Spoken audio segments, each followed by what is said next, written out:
Chapter 1. There was a certain man of Ramoth-Zophim, of the hill country of Ephraim, whose name was Elkanah, the son of Jeroham, son of Elihu, son of Tohu, son of Zuph, an Ephrathite. He had 2 wives. The name of the one was Hannah, and the name of the other was Peninnah. And Peninnah had children, but Hannah had no children. Now this man used to go up year by year from his city to worship and to sacrifice to the Lord of hosts at Shiloh, where the 2 sons of Eli, Hophni and Phinehas, were priests of the Lord. On the day when Elkanah sacrificed, he would give portions to Peninnah his wife and to all her sons and daughters. But to Hannah he gave a double portion, because he loved her, though the Lord had closed her womb. And her rival used to provoke her grievously to irritate her, because the Lord had closed her womb. So went on year by year. As often as she went up to the house of the Lord, she used to provoke her. Therefore Hannah wept and would not eat. And Elkanah, her husband, said to her, Hannah, why do you weep, and why do you not eat? And why is your heart sad? Am I not more to you than 10 sons? After they had eaten and drunk in Shiloh, Hannah rose. Now Eli the priest was sitting on the seat beside the doorpost of the temple of the Lord. She was deeply distressed and prayed to the Lord and wept bitterly. And she vowed a vow and said,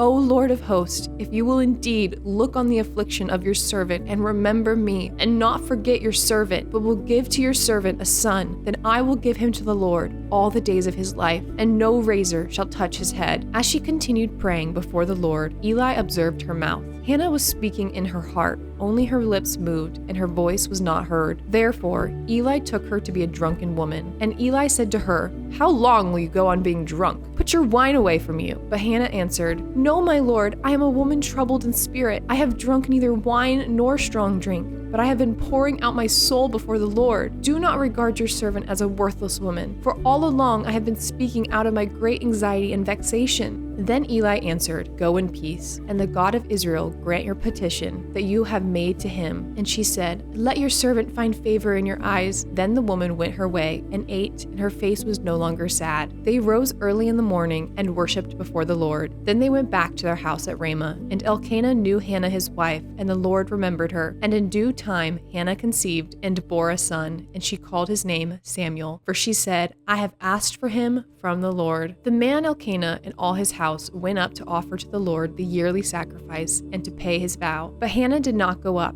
for she said to her husband, As soon as the child is weaned, I will bring him, so that he may appear in the presence of the Lord and dwell there forever. Elkanah, her husband, said to her, Do what seems best to you. Wait until you have weaned him. Only may the Lord establish his word. So the woman remained and nursed her son until she weaned him. And when she had weaned him, she took him up with her, along with a 3-year-old bull, an ephah of flour, and a skin of wine. And she brought him to the house of the Lord at Shiloh. And the child was young. Then she slaughtered the bull, and they brought the child to Eli. And she said, O my Lord, as you live, my Lord, I am the woman who was standing here in your presence, praying to the Lord. For this child I prayed, and the Lord has granted me my petition that I made to him. Therefore I have lent him to the Lord as long as he lives. He is lent to the Lord, and he worshipped the Lord there.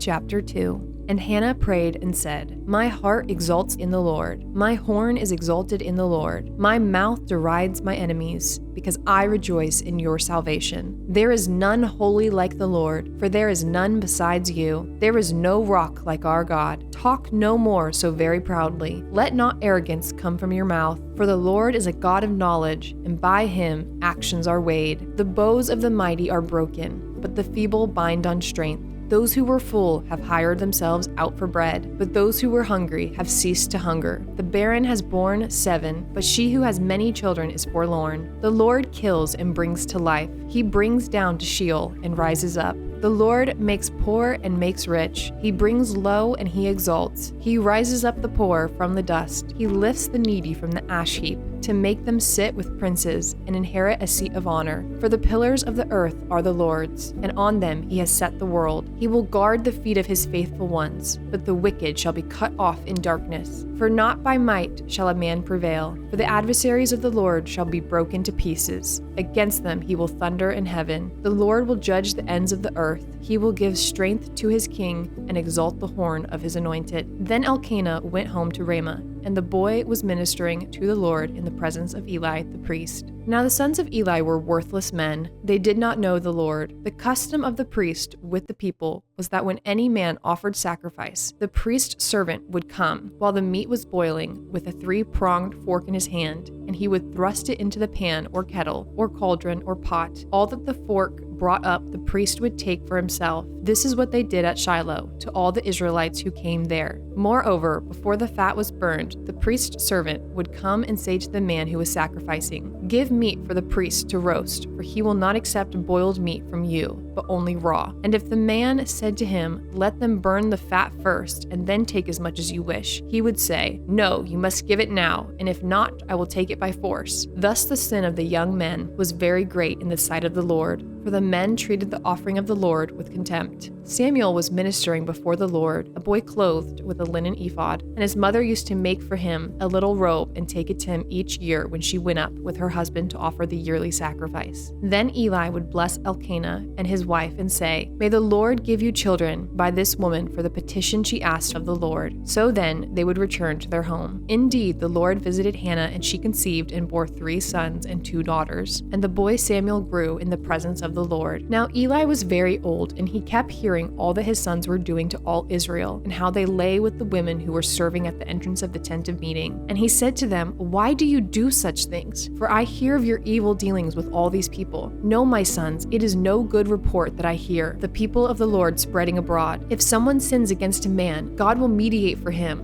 But if someone sins against the Lord, who can intercede for him?" But they would not listen to the voice of their father, for it was the will of the Lord to put them to death. Now the boy Samuel continued to grow, both in stature and in favor with the Lord, and also with man. And there came a man of God to Eli and said to him, "Thus says the Lord, did I indeed reveal myself to the house of your father when they were in Egypt, subject to the house of Pharaoh? Did I choose him out of all the tribes of Israel to be my priest, to go up to my altar, to burn incense, to wear an ephod before me? I gave to the house of your father all my offerings by fire from the people of Israel. Why then do you scorn my sacrifices and my offerings that I commanded for my dwelling, and honor your sons above me by fattening yourselves on the choicest parts of every offering of my people Israel? Therefore the Lord, the God of Israel, declares, I promised that your house and the house of your father should go in and out before me forever. But now the Lord declares, far be it from me, for those who honor me I will honor, and those who despise me shall be lightly esteemed. Behold, the days are coming when I will cut off your strength and the strength of your father's house, so that there will not be an old man in your house. Then in distress you will look with envious eye on all the prosperity that shall be bestowed on Israel, and there shall not be an old man in your house forever.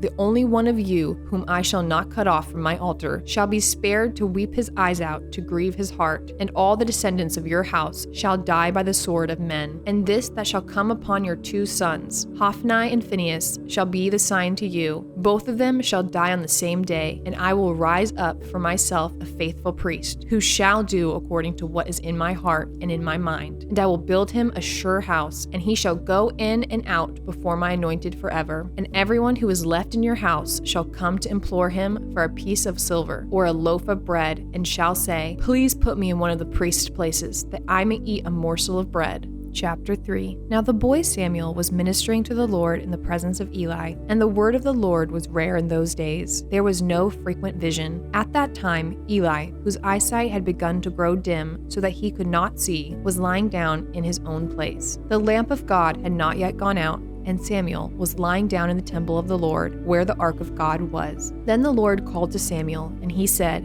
Here I am, and ran to Eli and said, Here I am, for you called me. But he said, I did not call. Lie down again.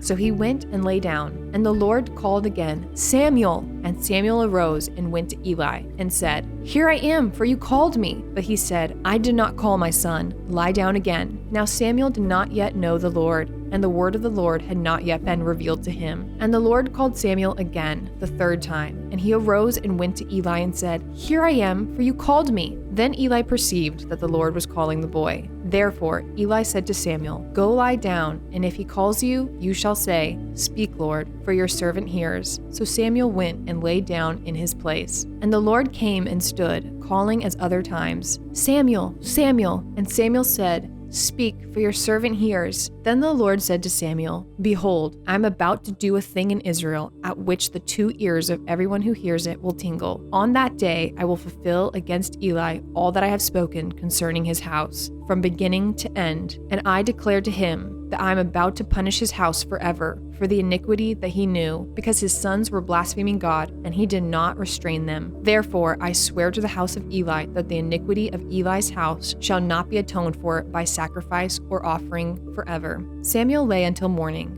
Then he opened the doors of the house of the Lord, and Samuel was afraid to tell the vision to Eli. But Eli called Samuel and said, "Samuel, my son." And he said, "Here I am." And Eli said, "What was it that he told you? Do not hide it from me. May God do so to you and more also if you hide anything from me of all that he has told you." So Samuel told him everything and hid nothing from him. And he said, "It is the Lord. Let him do whatever seems good to him." And Samuel grew, and the Lord was with him, and let none of his words fall to the ground. And all Israel from Dan to Beersheba knew that Samuel was established as a prophet of the Lord. And the Lord appeared again at Shiloh, for the Lord revealed himself to Samuel at Shiloh by the word of the Lord.